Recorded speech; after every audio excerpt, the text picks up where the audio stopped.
physical abuse and finding healing in God's arms. If you are somebody who has gone through physical abuse, or you know a partner or a friend who has gone through that, then this message is for you, so that you may help them in whatever it is that they are struggling with and live an overcoming, victorious life. Now, some wounds are visible and others are hidden behind a forced smile. You may walk around the street and see people smiling, people laughing, but you don't know what they carry behind that smile or behind that laughter. People pretend a lot, and somebody can be smiling at you, but behind that smile there is so much pain because they are forcing it. Now, physical abuse leaves both visible wounds and hidden wounds. You may have walked through life carrying the bruises that no one can see, bruises on your heart. But today I have good news for you. The good news that I have for you is that God sees you. Mungu anakuona. God sees you, and His love is stronger than the pain you've endured. God's love is stronger than the pain you've endured. Yes, the physical abuse you might have gone through, or someone close to you might have gone through, is not beyond God's redemption. Now, the badness or the wicked part of physical abuse is that it carries with it emotional wounds.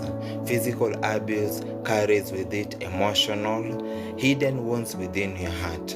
Now, physical abuse is more than just a slap or a punch.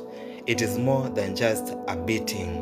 It is any act of physical force meant to harm or control you. There are people who cannot be able to speak to you kindly or well, but the only way is by inflicting physical abuse on you. Now, physical abuse is any act of physical force meant to harm or control you. So it has two main purposes: to harm or to control you, so that you may do the thing that the aggressor wants you to do, so that he may control you. So it can be a partner, it can be somebody close to you, even a parent, a spouse, a partner, or even in public. Somebody can abuse you, can beat you physically with an aim to harm or to control you. Maybe you have been pushed, or you know someone who has been pushed, who has been beaten, who has been choked, or had things thrown at you. These things happen even in the family.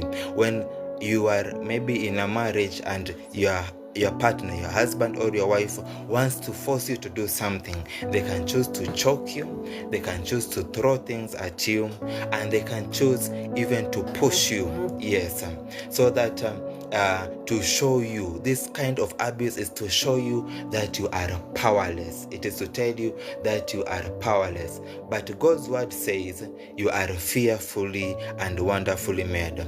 God's word says that He knows the reason as to why He brought you into this world. And He says that the plans that He has for you are plans to prosper you and not to harm you. Plans to give you a future and a hope. God's plan for you is not for you to live a battered life, not for you to live a life of oppression, not for you to live a life of continual pain, but God's plan for you is so that you may be able to attain your goal, so that you may be able to reach your purpose, the reason as to why God brought you into this world. Now, the enemy sees this, and the enemy knows that there is so much potential in you. The enemy knows that there is so much gifting in you. The enemy knows that you can do wonders. So the thing that the enemy does is to bring pain, is to bring oppression our way.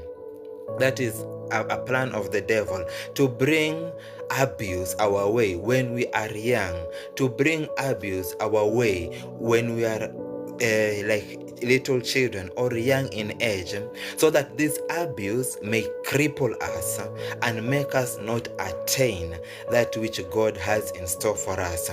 For example, you are meant to be a big businesswoman or a big businessman, but somewhere before that an abuse comes your way. This abuse main aim or main intention is to hinder you from attaining that goal or that purpose for which you are brought into this world. Every chosen person, and I'll repeat this again, every chosen person has gone through abuse in one way or another. If you are chosen, you have gone through abuse, and that abuse was meant by the enemy to destroy you, so that you may not be able to be a blessing to other people. If I can marry this with the story of Joseph.